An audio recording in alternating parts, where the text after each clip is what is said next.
16 Department of the Interior William Perry Pendley. The U.S. Department of the Interior (DOI) oversees, manages, and protects the nation's natural resources and cultural heritage, provides scientific and other information about those resources, and honors the nation's trust responsibilities or special commitments to American Indians, Alaska Natives, and affiliated island communities. Agency overview. DOI's purview encompasses more than 500 million acres of federal lands, including national parks and national wildlife refuges, 700 million acres of subsurface minerals, 1.7 billion acres of the Outer Continental Shelf, OCS, 23% of the nation's energy, water in 17 western states, and trust responsibilities for 566 Indian tribes and Alaska Natives. DOI's 2024 budget request totals $18.9 billion, an increase of $2 billion, or 12%, more than the 2023 enacted level. The budget also provides an estimated $12.6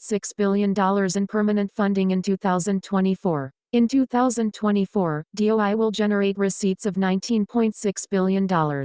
A Home Department had been considered in 1789 and urged by presidents over the decades until DOI's creation in 1849. The variety of its early responsibilities, the Indian Bureau, the General Land Office, the Bureau of Pensions, and the Patent Office, among others, earned it various nicknames, including Great Miscellany, Hydra-Headed Monster, and Mother of Departments. Its mission became more focused on natural resources with the rise of the conservation movement in the early 20th century. However, it kept its historic, since the days of the Founding Fathers, role as overseer of vast working landscapes involving grazing. 518, mandate for leadership, the conservative promise logging, mining, oil, and gas with the Bureau of Reclamation in 1902, as the nation's dam builder. Today, DOI has 70,000 employees in approximately 2,400 locations with offices across the United States, Puerto Rico, and U.S. territories and freely associated states.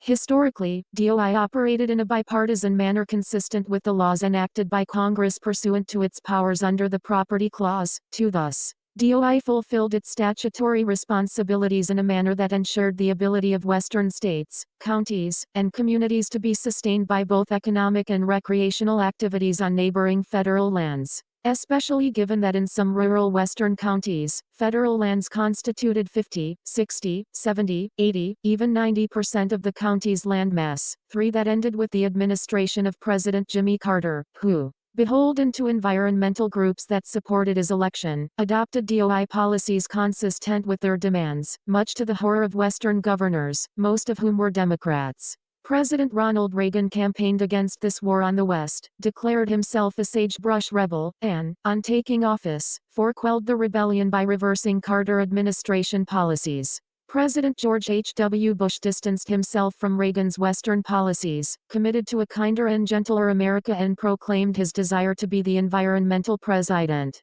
which resulted in changes at his administration's DOI. Again, much to the dismay of Westerners. 5. President Bill Clinton resumed Carter's war on the West, epitomized by his DOI's deploying of wolves into the states bordering Yellowstone National Park, the decreed death of a world-class mine in Montana, and the designation of a vast national monument in Utah over the objections of Utah leaders, but with the support of the Hollywood elite. 6. Although Texas Governor George W. Bush and former Wyoming Representative Dick Cheney, RWY, campaigned in 2000 against Clinton's worst outrages, including the Utah monument, there was no significant ratcheting back of DOI policies that were either objected to by Westerners or contrary to the express provisions of federal statutes. President Barack Obama's DOI resumed the anti-economic federal lands policies activated by Carter and amplified by Clinton. However, Obama's DOI's antipathy to oil and gas activity on federal lands as mandated by Congress could not have come at a worse time. After the demonstrated success of fracking on Bureau of Land Management, BLM acreage in Wyoming in 1993, the fracking revolution soon swept the nation, 7 yielding massive discoveries on state and private land from coast to coast, but not,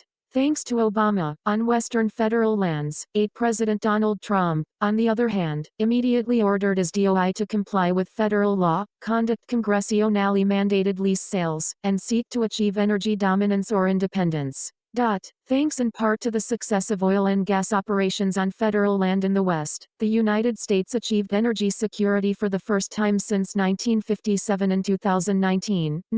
519, Department of the Interior President Joe Biden's DOI, as is well documented, abandoned all pretense of complying with federal law regarding federally owned oil and gas resources. Not since the administration of President Harry S. Truman, prior to creation of the OCS oil and gas program, have fewer federal leases been issued. 10 at DOI, not since the Reagan administration was the radical environmental agenda, first implemented by Carter, resumed by Clinton, and revitalized by Obama, rolled back as substantially as it was by President Trump. Trump's DOI change affected not only oil and gas leasing, as noted above, but all statutory responsibilities of its various agencies, bureaus, and offices. Thus, whether the statutory mandate was to promote economic activity, to ensure and expand recreational opportunities, or to protect valuable natural resources, including, for example, parks, wilderness areas, national monuments, and wild and scenic areas, efforts were expended, barriers were removed, and career employees were aided in the accomplishment of those missions.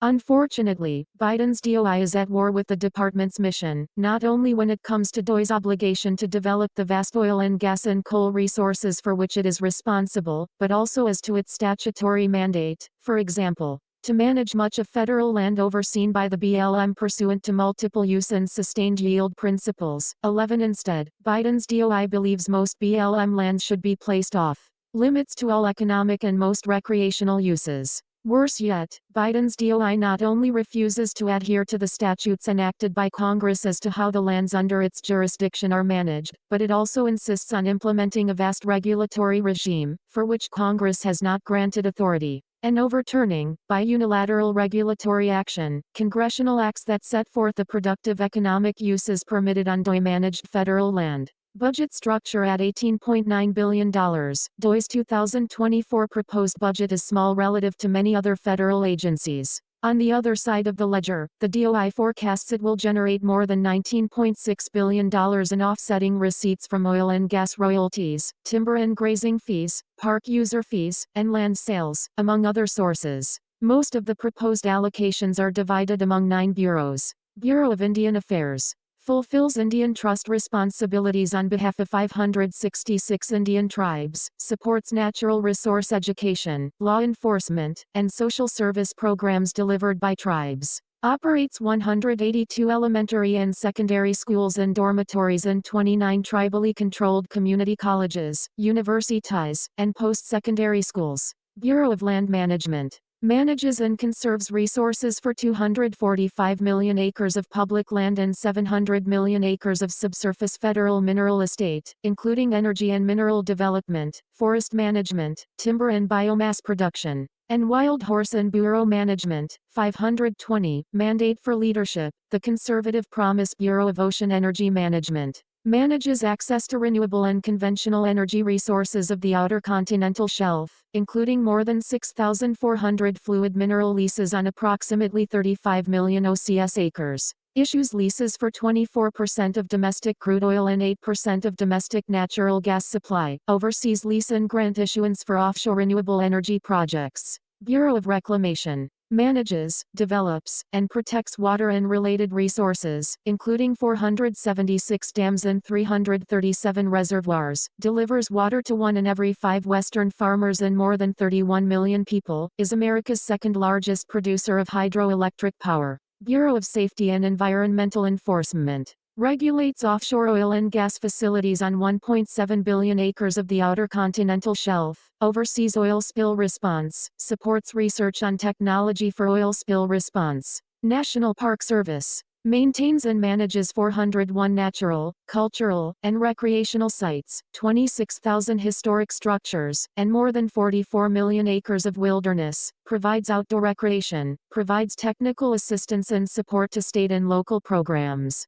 Office of Surface Mining Reclamation and Enforcement regulates coal mining and site reclamation, provides grants to states and tribes for mining oversight, mitigates the effects of past mining. U.S. Fish and Wildlife Service Manages the 150 million acre National Wildlife Refuge System, manages 70 fish hatcheries and other related facilities for endangered species recovery, protects migratory birds and some marine mammals. U.S. Geological Survey. Conducts scientific research in ecosystems, climate, and land use change, mineral assessments, environmental health, and water resources, produces information about natural hazards, earthquakes, volcanoes, and landslides. Leads climate change research for the department. Restoring American energy dominance given the dire adverse national impact of Biden's war on fossil fuels. No other initiative is as important for the DOI under a conservative president than the restoration of the department's historic role managing the nation's vast storehouse of hydrocarbons, much of which is yet to be discovered.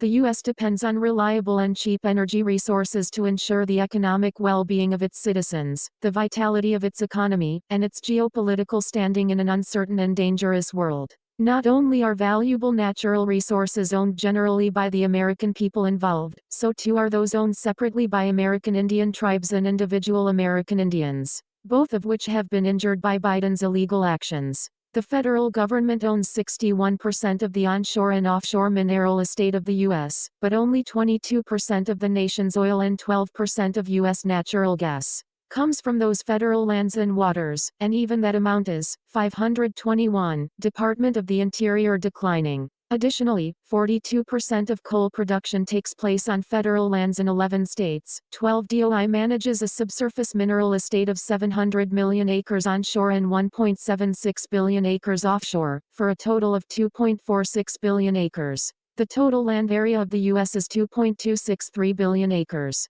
Private and state lands, at 1.563 billion acres, make up only 39% of the total onshore and offshore subsurface area of the United States. Oil, natural gas, coal, and other minerals on federal lands and waters are managed by the Bureau of Land Management, Bureau of Ocean Energy Management, and Office of Surface Mining Reclamation and Enforcement. These agencies' responsibilities frequently overlap with resource management by the U.S. Forest Service and the U.S. Department of Agriculture, state governments, and private property owners. Biden is aligning the management of public lands and waters to support robust climate action, as envisioned in Executive Orders 14,008 and 13,990.13. One of his first actions was to ban federal coal, oil, and natural gas leasing on federal lands and waters to fulfill his campaign promise of no federal oil, followed by actions from Interior Secretary Deb Haaland to rescind the Trump administration's energy dominance agenda. To this end, DOI unilaterally overhauled resource management plans, lease sales, fees, rents, royalty rates, bonding requirements, and permitting processes to prevent new production of coal, oil, and natural gas on federal lands and waters. To dramatically increase production of solar and wind energy, and to accomplish its 30 by 30 America the Beautiful agenda to remove federal lands from multiple, that is, productive, use. DOI is abusing National Environmental Policy Act, NEPA, 14 processes, the Antiquities Act, 15 and bureaucratic procedures to advance a radical climate agenda, ostensibly to reduce greenhouse gas emissions, for which DOI has no statutory responsibility or authority. 16. The Federal Land Policy and Management Act, FLPMA, Outer Continental Shelf Lands Act, OSCLA, General Mining Law. 17. And other congressional acts clearly set forth multiple use principles and processes that include production of coal, oil, natural gas, and other minerals, as legitimate activities consistent with the welfare of all Americans and of environmental stewardship.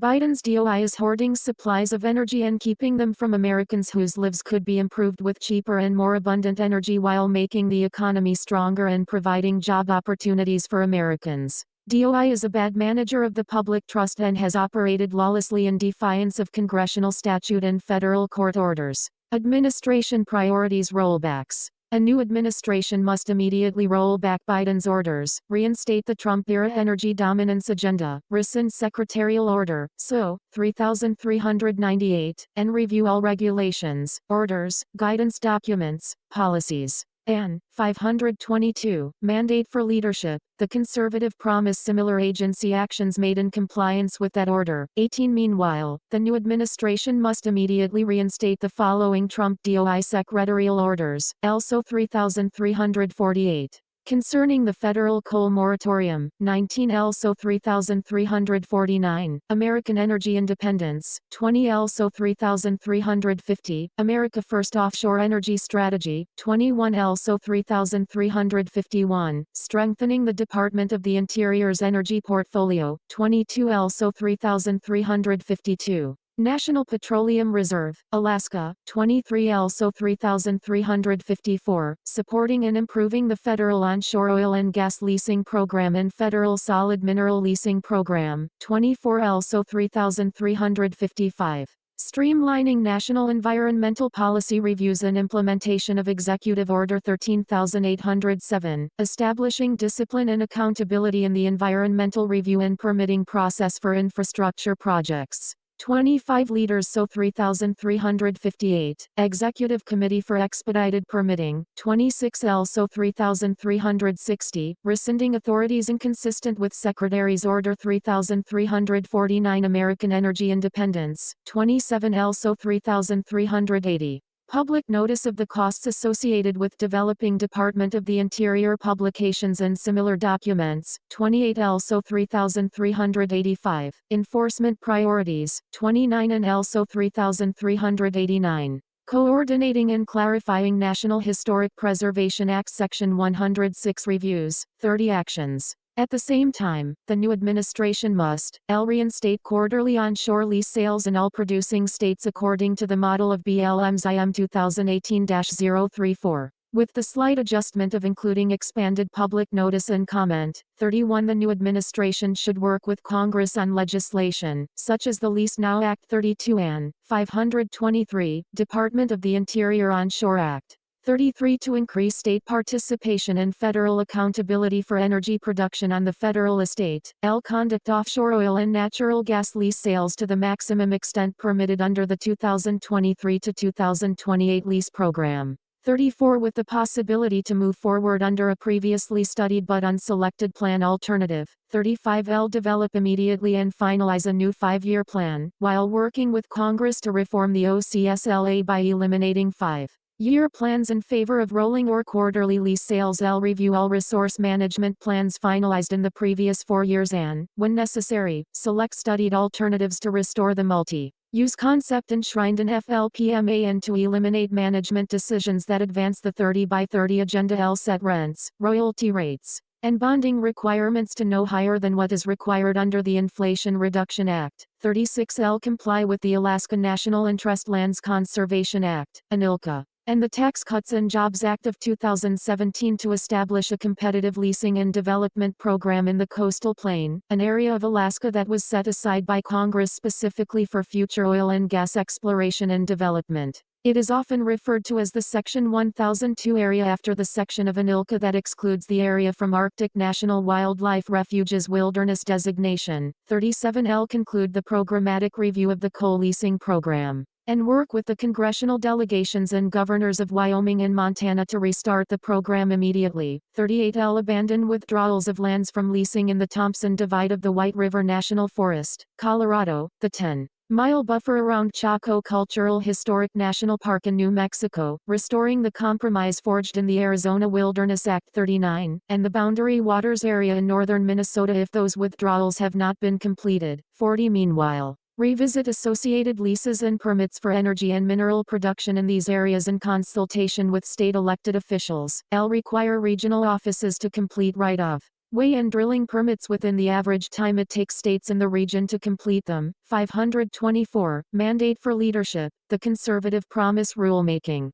The following policy reversals require rulemaking. Rescind the Biden rules and reinstate the Trump rules regarding 1. BLM waste prevention. 2. The Endangered Species Act rules defining critical habitat and critical habitat exclusions. 41.3. The Migratory Bird Treaty Act. 42 and 4. SEC reforms to NEPA. 43 reinstate President Trump's plan for opening most of the National Petroleum Reserve of Alaska to leasing and development. Personnel changes. The new administration should be able to draw on the enormous expertise of state agency personnel throughout the country who are capable and knowledgeable about land management and prove it daily. States are better resource managers than the federal government because they must live with the results. President Trump's Schedule F Proposal 44 regarding accountability in hiring must be reinstituted to bring success to these reforms. Consistent with the theme of bringing successful state resource management examples to the forefront of federal policy, DOI should also look for opportunities to broaden state federal and tribal federal cooperative agreements.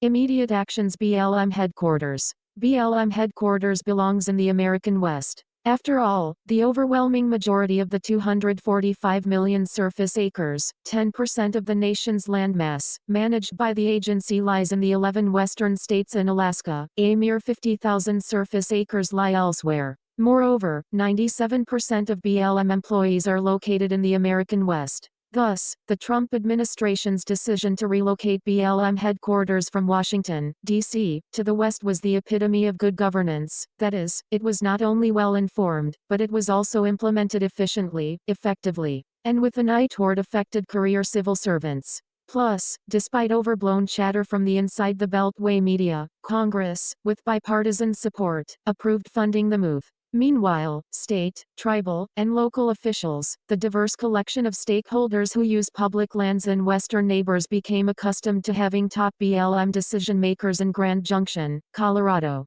rather than up to 525, Department of the Interior time zones away. All of them also appreciated that the BLM's top subject matter experts were located not in the District of Columbia, but in the western states that most need their knowledge and expertise. Westerners no longer had to travel cross-country to address BLM issues. Neither did officials in the West, closest to the resources and people they manage. On July 16, 2019, Secretary of the Interior David L. Bernhardt delivered to Congress the proposal for the relocation of nearly 600 BLM headquarters employees. On August 10, 2020, Secretary Bernhardt formally established the Robert F. Burford headquarters, named after the longest-serving BLM director, a Grand Junction native, with a staff of 41 senior officials and assistants. Another 76 positions were assigned to BLM state offices in western communities such as Billings, Montana, Boise, Idaho, Reno, Nevada, Salt Lake City, Utah, and Cheyenne, Wyoming, to meet critical needs.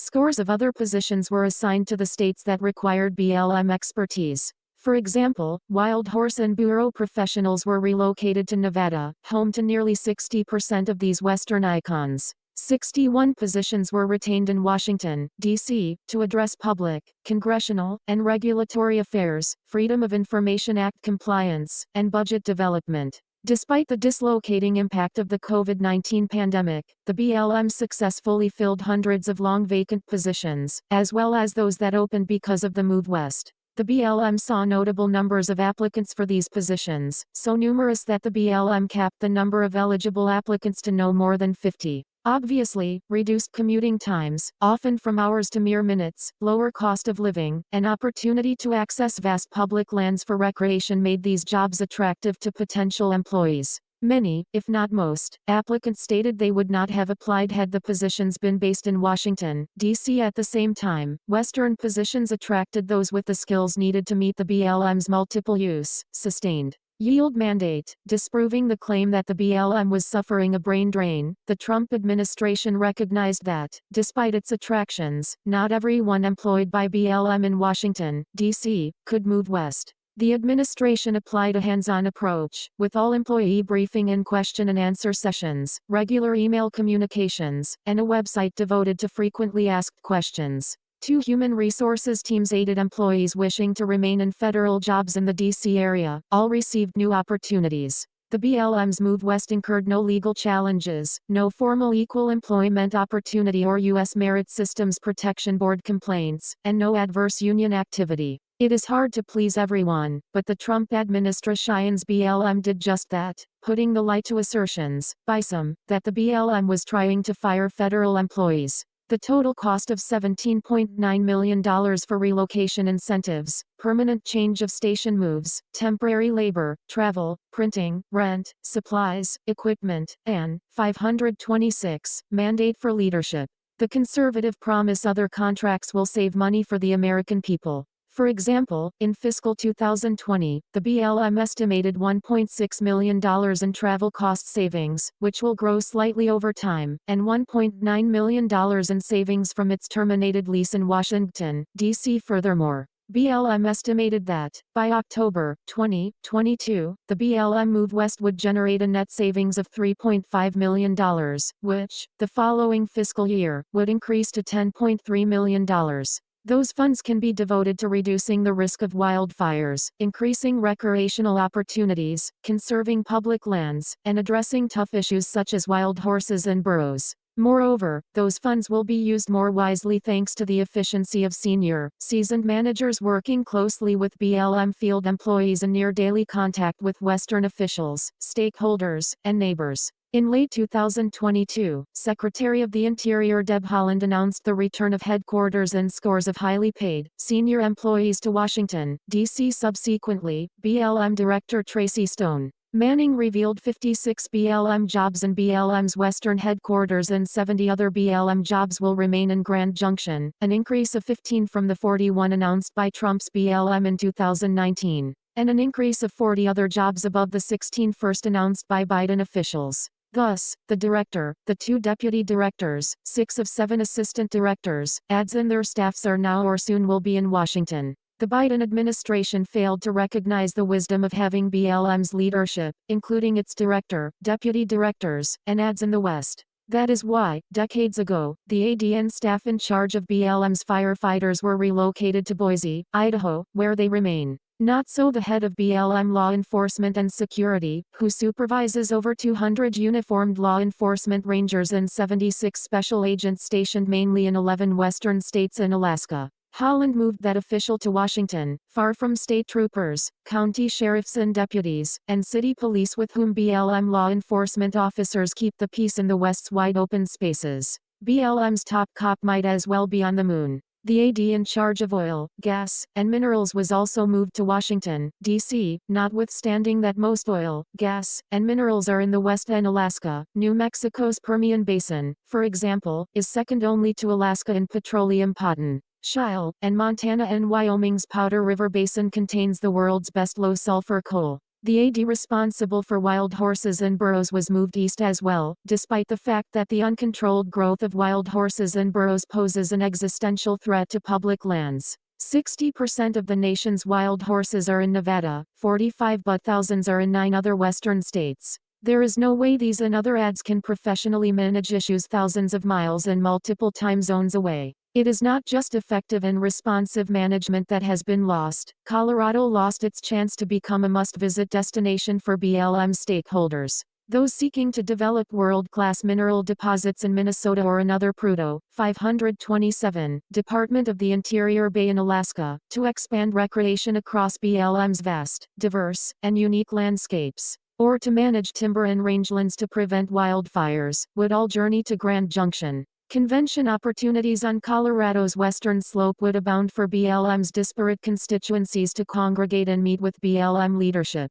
The Western States Sheriff's Association, for example, whose annual gathering attracts hundreds of law enforcement officers from 17 western and plains states, might have moved its event to Grand Junction. Law enforcement officers. In 2002, at the direction of the Secretary of the Interior in the days following the 9/11 attack, the Inspector General IG for DOI made a series of department-wide recommendations regarding law enforcement. Then Secretary of the Interior Gail Norton ordered adoption of those recommendations, which drew strong bipartisan support from Congress. Over the years, most were implemented. One, however, remained undone, placing all BLM law enforcement officers, LEOs, that is, its 212 law enforcement rangers and 76 special agents, in an exclusively law enforcement chain of command. This was not just the IG's recommendation in 2002, but that of every IG who followed. It is also the strong recommendation of the department's top LEO.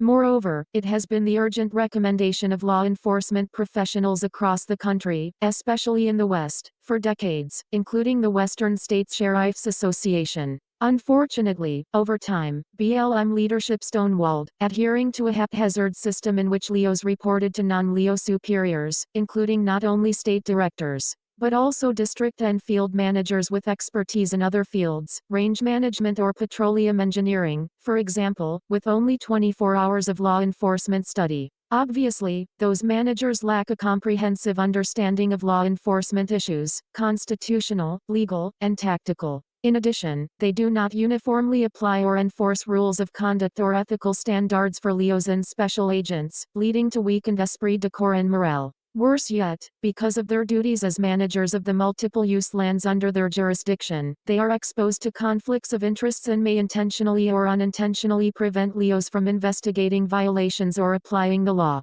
In the final days of the Trump administration, Secretary David L. Bernhardt ordered, and Deputy Director William Perry Pendley implemented, the IG's recommendation. Of course, leadership heads exploded. They were furious with their loss of authority, not to mention subordinates and budgets. Unfortunately, in the first days of the Biden administration, BLM Deputy Director Mike Ned suspended Pendley's order. Nonetheless, LEOs, the BLM, and Westerners want LEOs, who make life and death decisions, to be as well trained and well equipped as possible. They should report to a professional, expert, and knowledgeable chain of command. After all, they protect visitors to BLM lands and the natural and cultural resources of those lands, as well as the employees who manage those lands. 528. Mandate for leadership. The conservative promise BLM's LEOs must keep in touch, work closely, and coordinate with fellow federal, state, and local law enforcement officers. In the Trump administration, they joined state and local law enforcement in arresting dangerous suspects in Cortez, Colorado, responded to a request from a rural sheriff in Arizona to rescue a family stuck in freezing temperatures, and teamed up in an all-hands-on-deck effort to locate a missing American Indian teenager in rural Montana. More important, Western LEOs need the assurance that the BLM LEOs with whom they work are professionals who report through a professional chain of command. Wild horses and burros. In 1971, Congress ordered the BLM to manage wild horses and burros to ensure their iconic presence never disappeared from the Western landscape.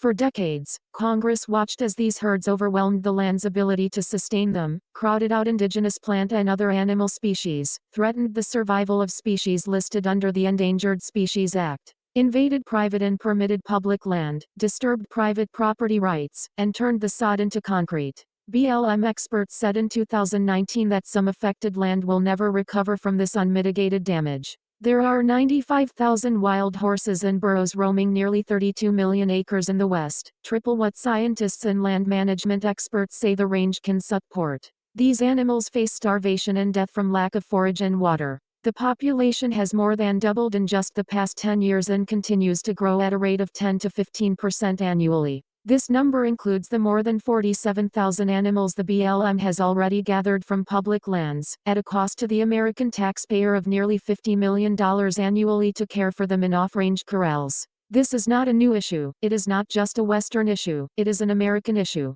What is happening to these once proud beasts of burden is neither compassionate nor humane, and what these animals are doing to federal lands and fragile ecosystems is unacceptable. In 2019, the American Association of Equine Practitioners and the American Veterinary Medication Association, two of the largest organizations of professional veterinarians in the world, issued a joint policy calling for further reducing overpopulation to protect the health and well-being of wild horses and burros on public lands. The National Wild Horse and Burro Advisory Board, a panel of 9 experts and professionals convened to advise the BLM, endorsed the joint policy. Furthermore, animal welfare organizations such as the American Society for the Prevention of Cruelty to Animals and the Humane Society of the United States recognize that the prosperity of wild horses and burros on public lands is threatened if herds continue to grow unabated. The BLM's multi-pronged approach in its 2020 report to Congress 46 included expanded adoptions and sales of horses gathered from overpopulated herds, increased gathers and increased capacity for off-range holding facilities and pastures,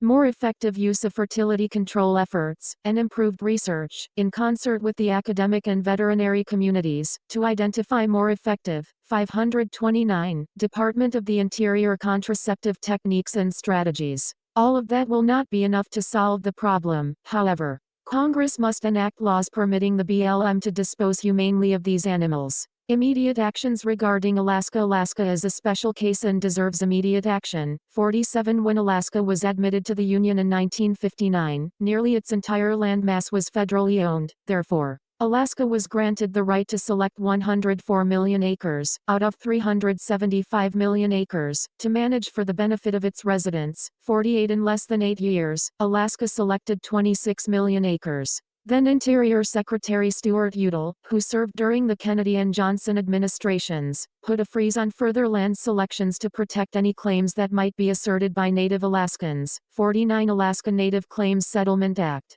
The discovery of oil at Prudhoe Bay in 1968 made resolution of the issue by Congress a matter of urgency. As a result, in 1971, Congress passed the Alaska Native Claims Settlement Act, ANCSA, which allowed the Native community to select 44 million acres. 50 environmentalists, upset that too much of the land they coveted would be selected by the state and Native Alaskans for development, demanded the inclusion in the Act of a provision, Section 17, D. 2.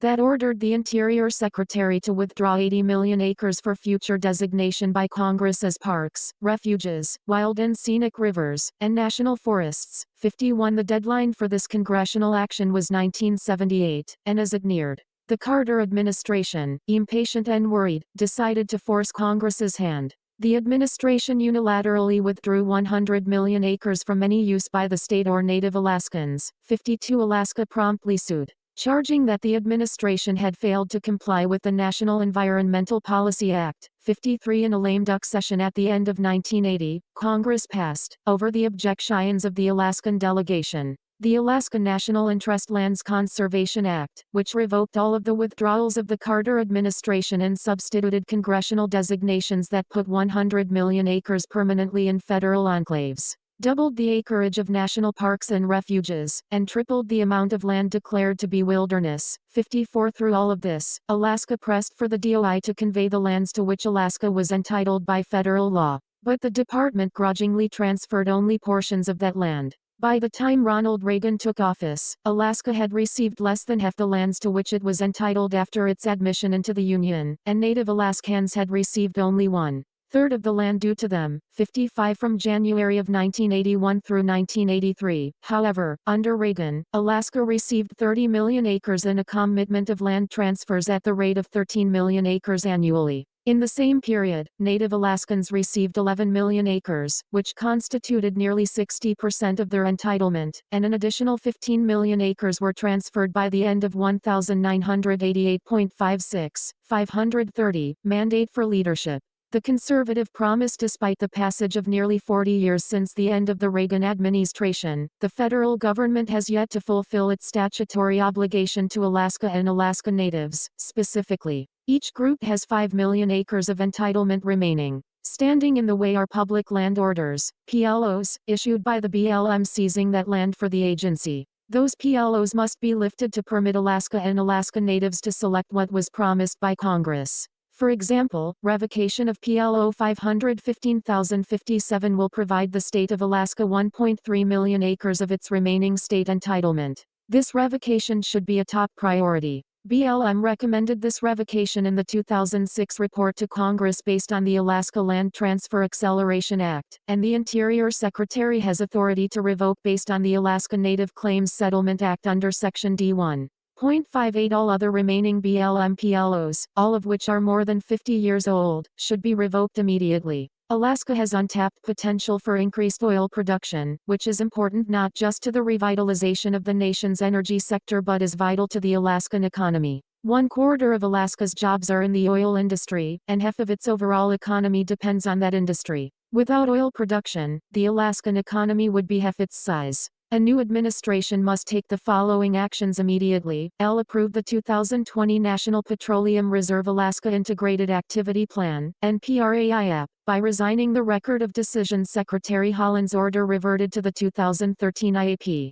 the science for which is out of date. Unlike the 2020 IAPL, reinstate the 2020 Arctic National Wildlife Refuge Environmental Impact Statement, ICE, by secretarial order and lift the suspension of the leases. Approve the 2020 Willow ICE, the largest pending oil and gas projection in the United States in the National Petroleum Reserve Alaska, and expand approval from 3 to 5 drilling pads. 59 Minerals. Alaska is not just blessed with an abundance of oil, it has vast untapped mineral potential. Therefore, the new administration must immediately approve the Ambler Road Project 60 across BLM-managed lands, pursuant to the Secretary's authority under the ANILCA and based on the final NV Environmental impact statement on the project. 61. This will permit construction of a new 211-mile roadway on the south side of the Brooks Range, west from the Dalton Highway to the south bank of the Ambler River, and open the area only to mining related industrial uses, providing high-paying jobs in an area known for unemployment. 531. Department of the Interior, Wildlife and Waters.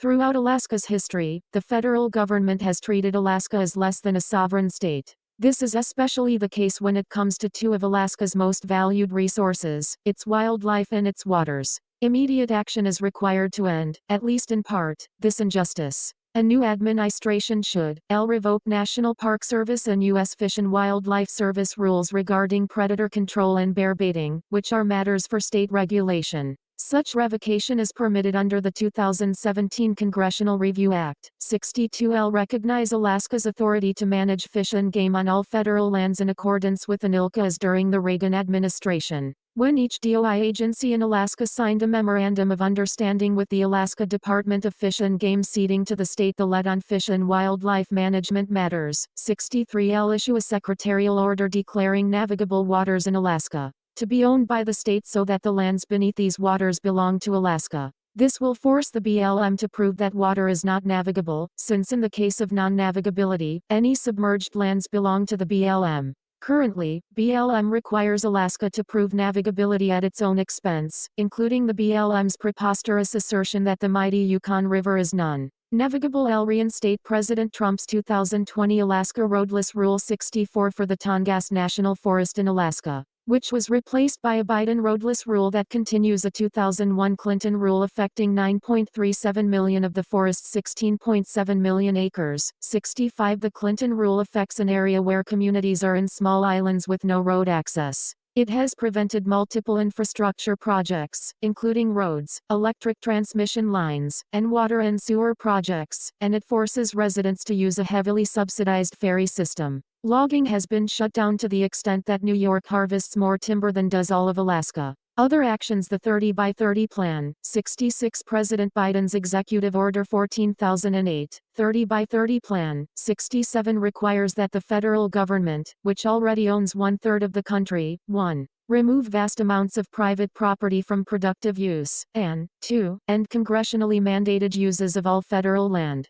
The end result will be total federal control of an additional 440 million acres of land or oceans in the U.S. by 2030. 68. 532. Mandate for leadership. The conservative promise. Although the new president should vacate that order, DOI under a conservative president must take immediate action on the 30 by 30 plan by vacating a secretarial order issued by the Biden DOI 69 that eliminated the Trump administration's requirement for the approval of state and local governments before federal acquisition of private property with monies from the Land and Water Conservation Fund. 70. National monument designations. As has every Democratic president before him beginning with Jimmy Carter, Joe Biden has abused his authority under the Antiquities Act of 1906. Like the outrageous, unilateral withdrawals from public use of multiple-use federal land under the Carter, Clinton, and Obama administrations, Biden's first national monument was one in Colorado, adopted over the objections of scores of local groups and at least one American Indian tribe. 71. In the days before the 2024 election, Biden will likely designate more Western monuments.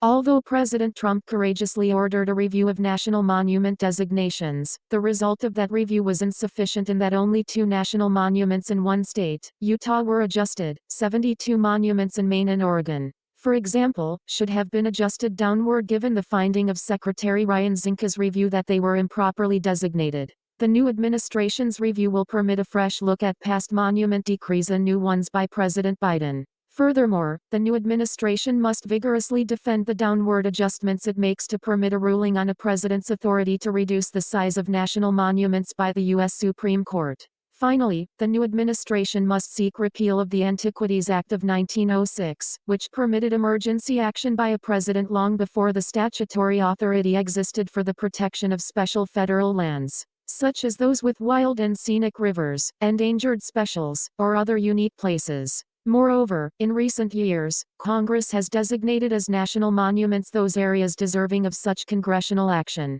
Oregon and California Lands Act. One national monument worthy of downward adjustment is in Oregon, where its designation and subsequent expansion interfere with the federal obligation to residents to harvest timber on its BLM lands. A federal district court ruled in 2019 that land subject to the Oregon and California ONC Grant Lands Act of 193,773 was set aside by Congress to be harvested for the benefit of the people of Oregon. Specifically, those federal lands are to be managed for permanent forest production and its timber sold, cut, and removed in conformity with the principle of sustained yield. 74 as the district court concluded, 75 beginning in 1990. The federal government erected a trifecta of illegal barriers to the accomplishment of the congressional mandate, beginning with a response to the listing of the northern spotted owl. 76 continuing a decade later with the designation of the Cascade-Siskiyou National Monument, 77 and concluding in 2017 with an expansion of that monument, 78 in 533, Department of the Interior order to fulfill the yet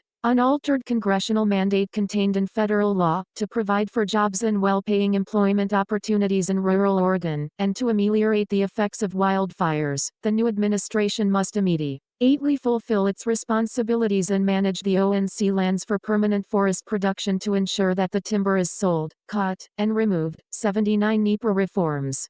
Congress never intended for the National Environmental Policy Act to grow into the tree-killing, project-dooming, decade-spanning monstrosity that it has become. Instead, in 1970, Congress intended a short, succinct, timely presentation of information regarding major federal action that significantly affects the quality of the human environment so that decision-makers can make informed decisions to benefit the American people. The Trump administration adopted common-sense NEPA reform that must be restored immediately. Meanwhile, DOI should reinstate the secretarial orders adopted by the Trump administration, such as placing time and page limits on NEPA documents and setting forth, on page 1, the costs of the document itself. Meanwhile, the new administration should call upon Congress to reform NEPA to meet its original goal. Consideration should be given, for example, to eliminating judicial review of the adequacy of NEPA documents or the rectitude of NEPA decisions. This would allow Congress to engage in effective oversight of federal agencies when prudent. Settlement transparency. Interior Secretary David Bernhardt required DOI to prominently display and provide open access to any and all litigation settlements into which DOI or its agencies entered, and any attorney's fees paid for ending the litigation. 80 Biden's DOI. Aware that the settlements into which it planned to enter and the attorney's fees it was likely to pay would cause controversy, ended this policy. 81 A new administration should reinstate it. The Endangered Species Act. The Endangered Species Act was intended to bring endangered and threatened species back from the brink of extinction and, when appropriate, to restore real habitat critical to the survival of the species. The Act's success rate, however, is dismal. Its greatest deficiency, according to one renowned expert, is conflict of interest. 82 Specifically, the work of the Fish and Wildlife Service is the product of species cartels afflicted with groupthink, confirmation bias, and a common desire to preserve the prestige, power, and appropriations of the agency that pays or employs them. For example, in one highly influential sage-grouse monograph, 41% of the authors were federal workers. The editor, a federal bureaucrat, had authored one-third of the paper. 83 Meaningful reform of the Endangered Species Act requires that Congress take action to restore its original purpose and end its use to seize private property, prevent economic development, and interfere with the rights of states over their wildlife populations. In the meantime, a new administration should take the following immediate action. 534, Mandate for leadership. The conservative Promise LD list the grizzly bear in the greater Yellowstone and northern continental divide ecosystems and defend to the Supreme Court of the United States the agency's fact-based decision to do so. 84 LD list the gray wolf in the lower 48 states in light of its full recovery under the ASA. 85 L cede to western states jurisdiction over the greater sage-grouse, recognizing the on-the-ground expertise of states and preventing use of the sage-grouse to interfere with public access to public land and economic activity. L direct the Fish and Wildlife Service to end its abuse of Section 10(j) of the ESA by reintroducing so-called experiment species populations into areas that no longer qualify as habitat and lie outside the historic ranges of those species. which brings with it the full weight of the ESA in areas previously without federal government oversight. 86L direct the Fish and Wildlife Service to design and implement an impartial conservation triage program by prioritizing the allocation of limited resources to maximize conservation returns, relative to the conservation goals, under a constrained budget. 87L direct the Fish and Wildlife Service to make all data used in ESA decisions available to the public, with limited or no exceptions. To fulfill the public's right to know and to prevent the agency's previous opaque decision-making, L. Abolish the Biological Resources Division of the U.S. Geological Survey and obtain necessary scientific research about species of concern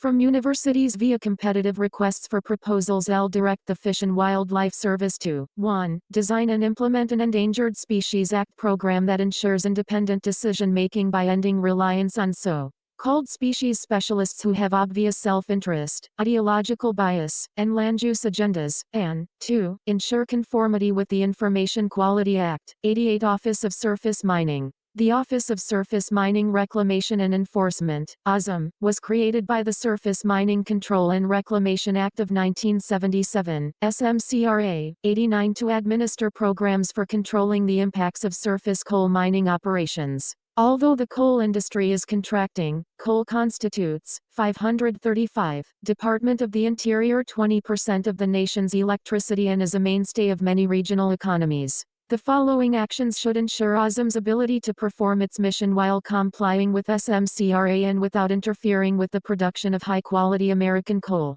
L. Relocate the OSM Reclamation and Enforcement Headquarters to Pittsburgh, Pennsylvania, to recognize that the agency is field-driven and should be headquartered in the coal field. 90 L. Reduce the number of field coal reclamation inspectors to recognize the industry as smaller. L. Reissue Trump Schedule F executive order to permit discharge of non-performing employees. 91 L. Permit coal company employees to benefit from the OSM training program, which is currently restricted to state and federal employees. L. Revise the applicant violator system, the nationwide database for the federal and state programs, to permit federal and state regulators to consider extenuating circumstances. L. Maintain the current 10-day notice rule, which requires OSM to work with state regulators in determining if a SMCRA violation has taken place in recognition of the fact that a coal mining state with primacy has the lead in implementing state and federal law. L. Preserve Directive I-26, which relates to approximate original contour, a critical factor in permitting efficient and environmentally sound surface mining, especially in Appalachia. 92 Western water issues.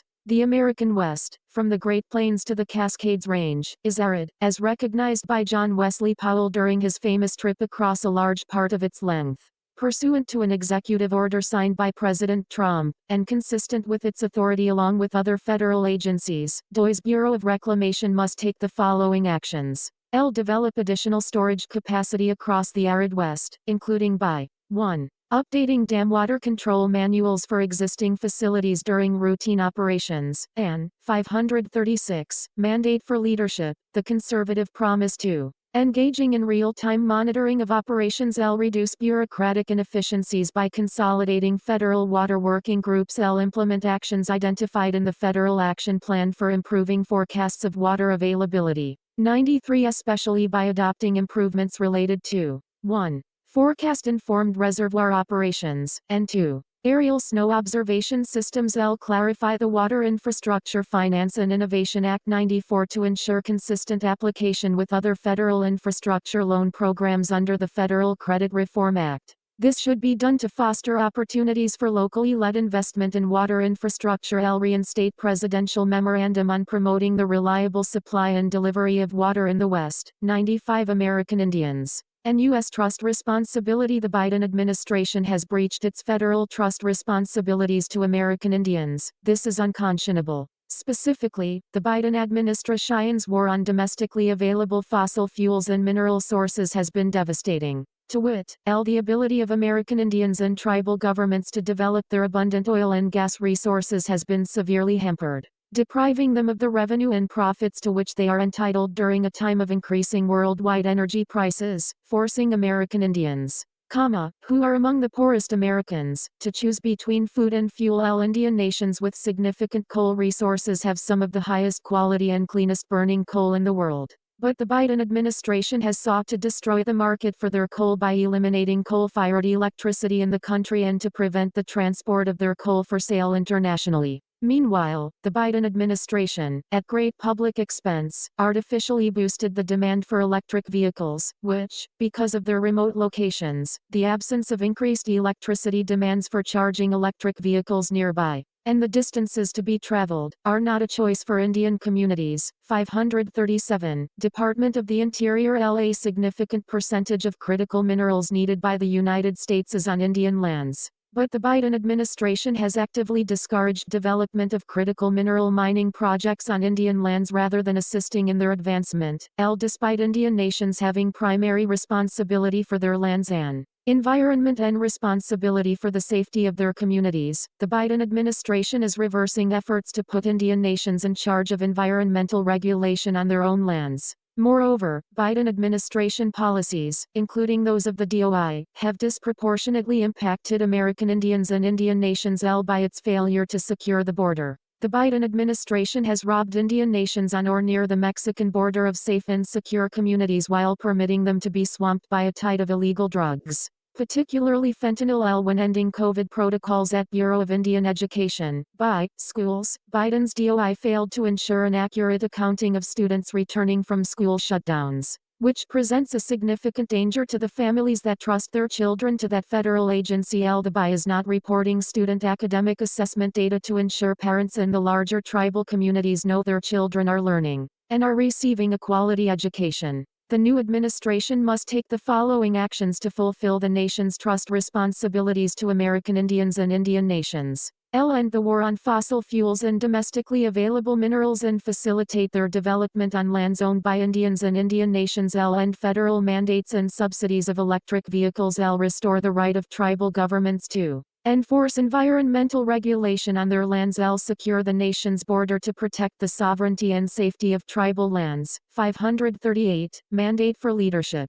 The conservative promise. Overhaul by schools to put parents and their children first. Finally, the new administration should seek congressional reauthorization of the land buyback program for tribal nations, 96, which provided a $1.90 bill. Lion Trust Land Consolidation Fund to purchase fractional interests in trust or restricted land from willing sellers at fair market value, but which sunsets November 24, 2022. New funds should come from the Great American Outdoors Act. 97. Author's note: the preparation of this chapter was a collective enterprise of individuals involved in the 2025 presidential transition project. All contributors to this chapter are listed at the front of this volume, but some deserve special mention. Kathleen Scamma, Dan Kish, and Katie Tubb wrote the section on energy in its entirety. I received thoughtful, knowledgeable, and swift assistance from Aubrey Betancourt, Mark Cruz, Lanny Erdosh, Aurelia S. Giacometto, Casey Hammond, Jim Magana, Chad Paget, Jim Pond, Rob Roy Ramey II, Kyle E. Scherer, Tara Sweeney, John Tasuda,